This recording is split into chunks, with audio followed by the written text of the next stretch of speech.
It was one of the finest seasons in the 64-year history of the National Football League.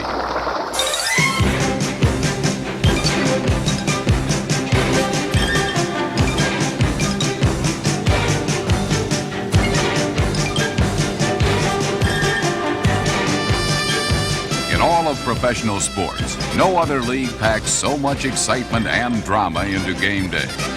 All right, Bunch, here's a chance. We got the ball first. Now, let's get a block. Go to kickoff. Let's bring it out. Let's have some fun. Let's go.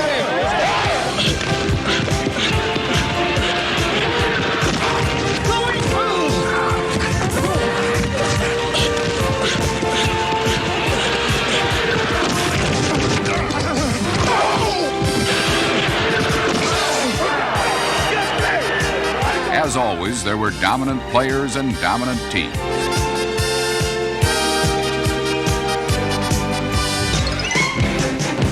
But never in the league's history has a championship chase been at the fingertips of so many.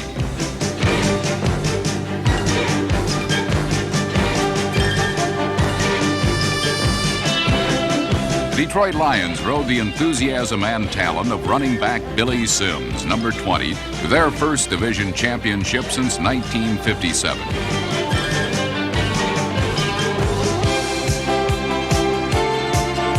Another inspirational performance was turned in by Atlanta's Billy Johnson, number 81, who was named the comeback player of 1983.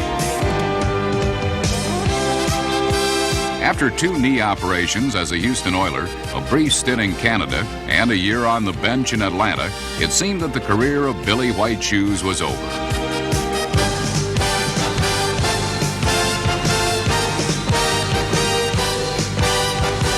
But in 1983, number 81 destroyed such notions with a season so stunning it made believers of dreamers everywhere. Now they've got to go to the end zone with 2 seconds left. Are we talking Hail Mary, or are we talking reception and lateral? I would say right here you've got to go to Billy White Shoes and let him do a little dance with the ball and try to go for the end zone. Here come the Falcons with Hodge, Bailey, and Johnson all to the left side. 2 seconds remain. 49ers will come with a 3-man rush. Bartkowski to throw. He is going long down the near sideline. It's going to be a jump ball, and it is pulled down by Billy Johnson. Johnson inside the 10, 5. He is down. He is. Give it to him. He's in. Touchdown. Touchdown, Atlanta. Billy Johnson. It's a touchdown. No time on the clock. The Falcons have won it. They pulled it from nowhere. The Falcons have won it. Big Ben left, and it worked. Full moon over Atlanta, Fulton County Stadium, and Shoes did his thing. Billy White Shoes Johnson, a touchdown. Once he caught it, he had no place to go. He got inside the 5, looked for daylight, and then dove for the end zone. How about that? Even though the Atlanta Falcons weren't a team of destiny, thanks to the proven skills of Billy Johnson, they were a team of daring and drama. In Denver, the Broncos were banking on the unproven pro skills of quarterback John Elway, the NFL's #1 draft choice. Number 7 won the starting job during preseason, but when the regular season kicked off, Elway couldn't stand up to the pressure.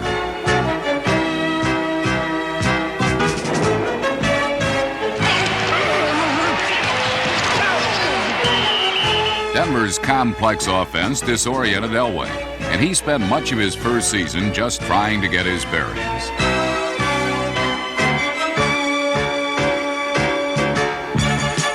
But helped along by head coach Dan Reeves, Elway rebounded and led the Broncos to a wild card playoff berth.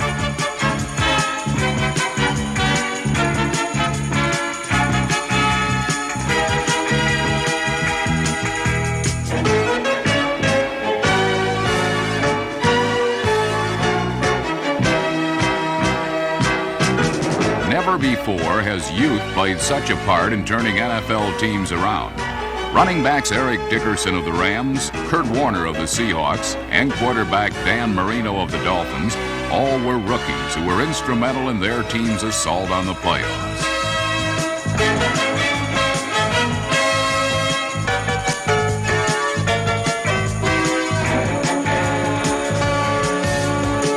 Miami's Don Shula went with Marino in the season's 5th week, and number 13 responded by leading the AFC in passing, while directing the Dolphins to the AFC Eastern title. Marino gave Miami a deep passing game.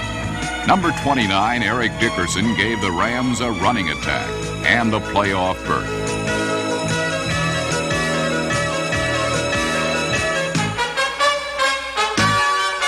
Eric's 1,808 yards rushing led the NFL and were the highest total by a first-year player in NFL history. His 85-yard touchdown run against the Jets was also the longest run from scrimmage in 1983. The top rusher in the AFC was Seattle's first-round choice Kurt Warner, number 28.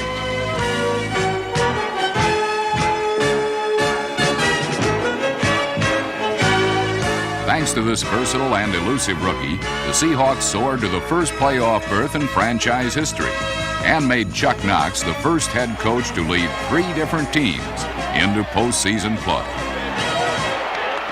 The H got over here.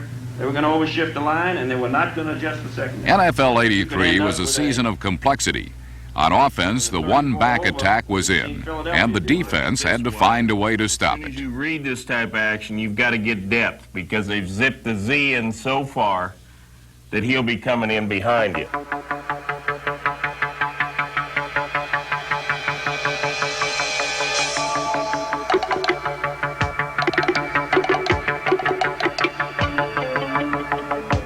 Modern defense is formulated around strength in numbers. But one powerful man on the line of scrimmage can still control the game.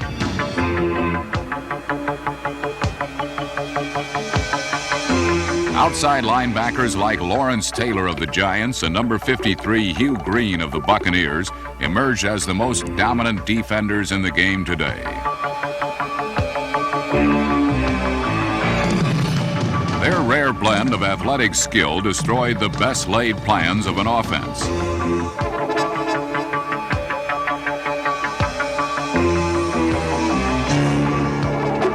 In 1983, these and other talented players led a charge that resulted in an NFL record for defensive touchdowns in one season.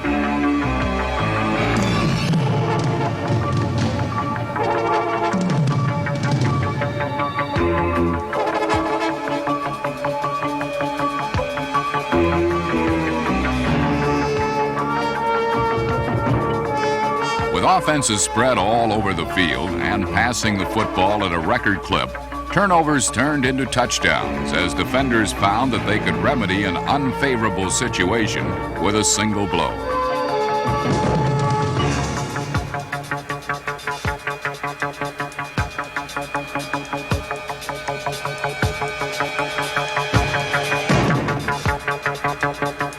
Because of this wide-open approach, the pulse of any game could change rapidly. But this was more the result of the NFL's offenses, whose imaginative plans of attack were as deceiving as they were delightful to watch.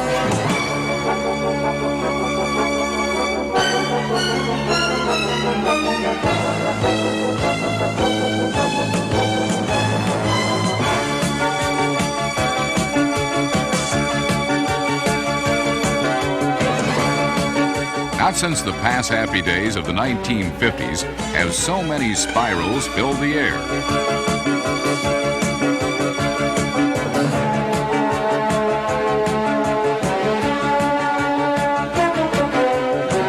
Green Bay's Lynn Dickey was one of 3 quarterbacks who threw for over 4,000 yards.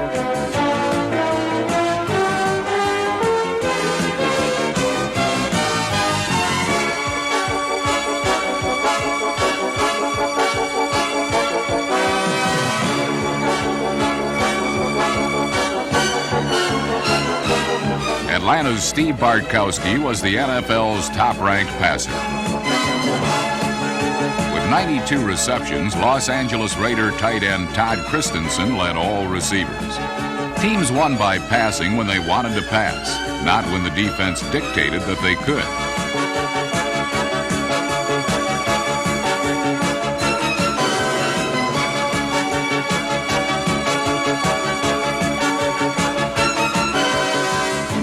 While 1983 featured great individual talent, only the great teams won.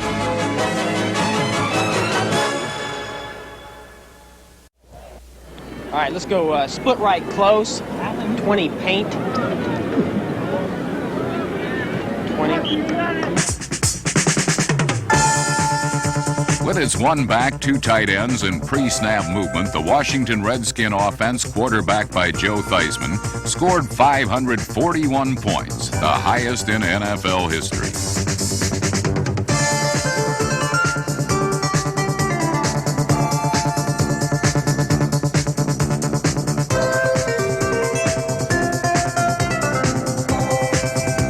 Their flash dance passing was complemented by bullish John Riggins, who set an NFL record with 24 touchdowns.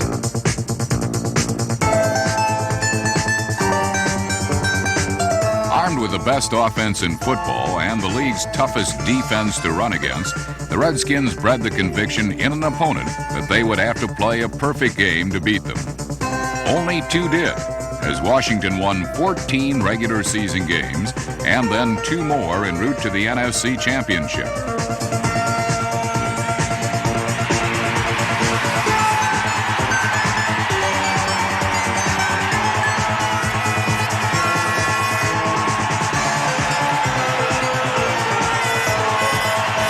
The rise of the Redskins over the past 2 seasons has been at the expense of one of the league's most consistent winners, the Dallas Cowboys.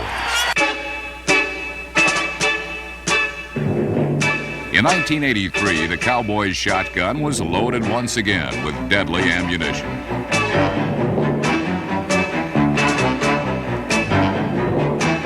The end zone always seemed in the range of number 33, Tony Dorsett, and number 11, Danny White.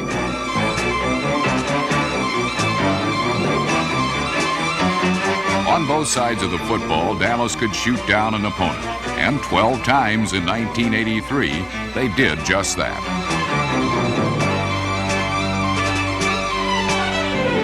Only Dallas appeared to have the firepower to stop the rampaging Redskins, and in their Monday night season opener, the Cowboys overcame a 23-0 halftime lead to win 31-30. They would win 11 out of their next 13 games, and had only to beat Washington at home in the season's 15th Sunday to win the Eastern Division Championship. It began as a typical Cowboy and Redskin shootout.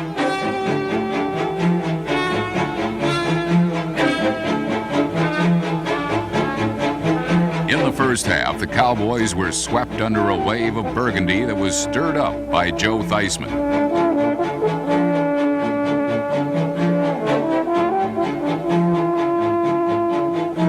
Late in the third quarter, with the contest still undecided, the Cowboys faced a 4th and 1. The plan was to lure Washington off sides and never snap the ball.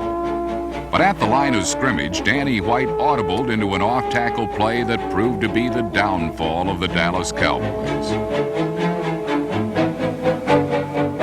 Dallas was routed 35-10. And 2 weeks later, the Los Angeles Rams kicked the Cowboys right out of the wild card playoffs.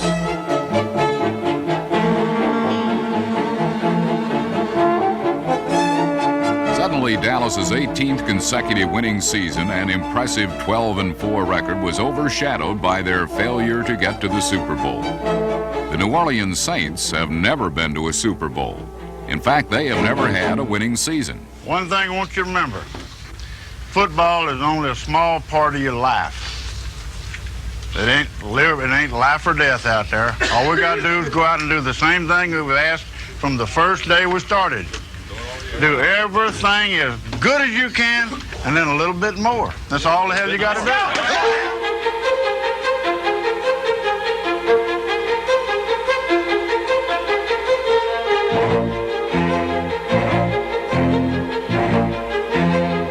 In his third year as head coach, Bum Phillips rebuilt the Saints into a team that learned how to win.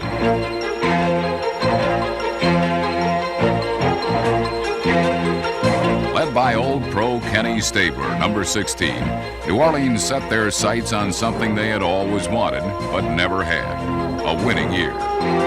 And that makes it exciting, don't it? Much of the excitement stemmed from Bum's defense.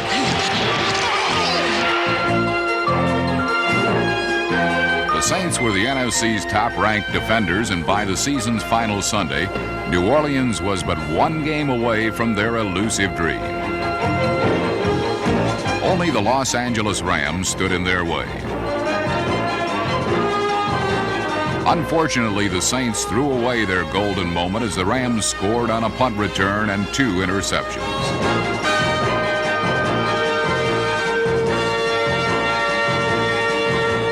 With but 6 seconds remaining, a field goal finally ended Bum's quest of making his Saints winners. And they rode out of 1983 saddled with a record of 8 wins and 8 losses. The Los Angeles Raiders are at the opposite end of the spectrum from the Saints. During the last 20 years, they have been the winningest organization in pro sports.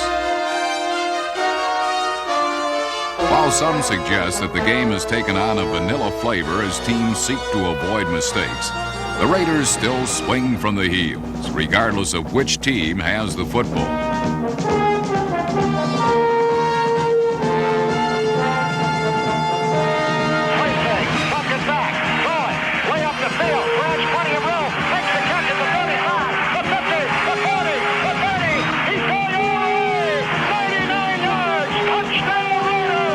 The Raiders' philosophy is simple. Great players make great plays. Led by stars like Marcus Allen, number 32, they prove this by running away with the AFC Western Division title for the 9th time in the last 14 years.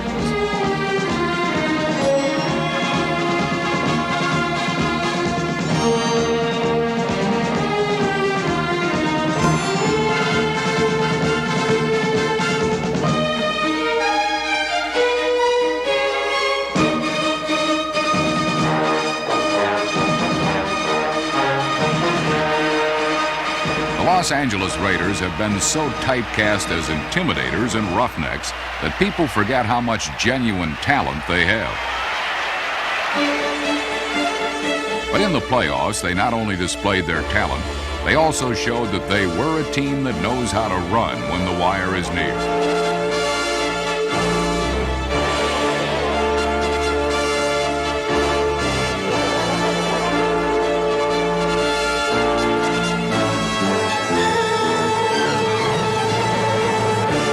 The Raiders destroyed the Pittsburgh Steelers 38-10, then struck 12 on the Cinderella season of the Seattle Seahawks with a 30-14 pounding in the AFC Championship game.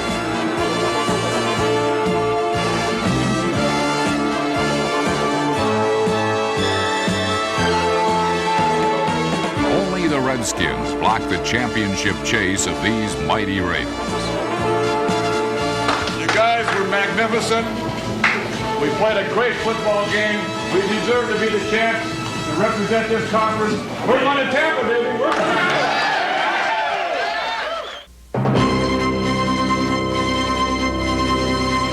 Super Bowl 18. The Los Angeles Raiders and the defending world champion Washington Redskins. What seemed to be a perfect matchup quickly turned into a classic mismatch.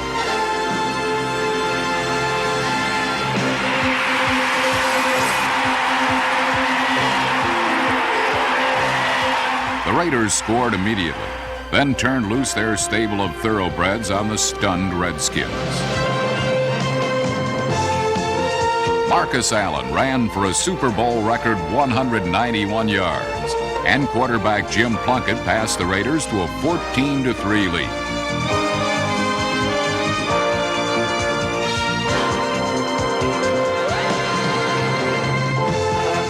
Redskins head coach Joe Gibbs watched helplessly as Raiders cornerback single-covered his speedy wide receivers. This freed the corner linebackers from outside pass coverage and allowed them to blitz and pressure Joe Theismann. The Redskin ground game fared even worse as the Raider inside linebackers shut down the inside power running of John Riggins.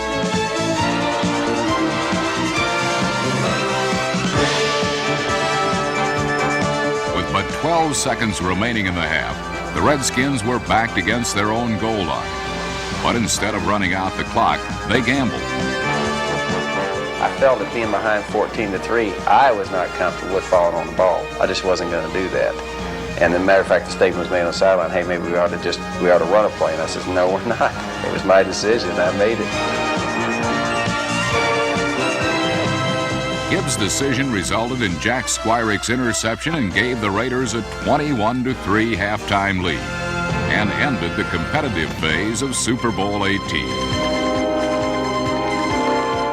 I think that if there had been a way for me to be on that sideline at that point in the game and stop the world right there, and if I could have, at that point, taken a vote from everybody that had been there or been watching on TV, and I think there had been a lot of people said, hey, yeah, let's take a shot, you know, let's give that thing a shot. We don't want to just fall on the ball. We haven't done anything all day. I think there have been a lot of people that would have said that. After it happened, I don't think I can find 5 that would say that, but that's my job. The Raiders raced to a blowout of unthinkable proportions, a 38-9 victory over the defending world champions.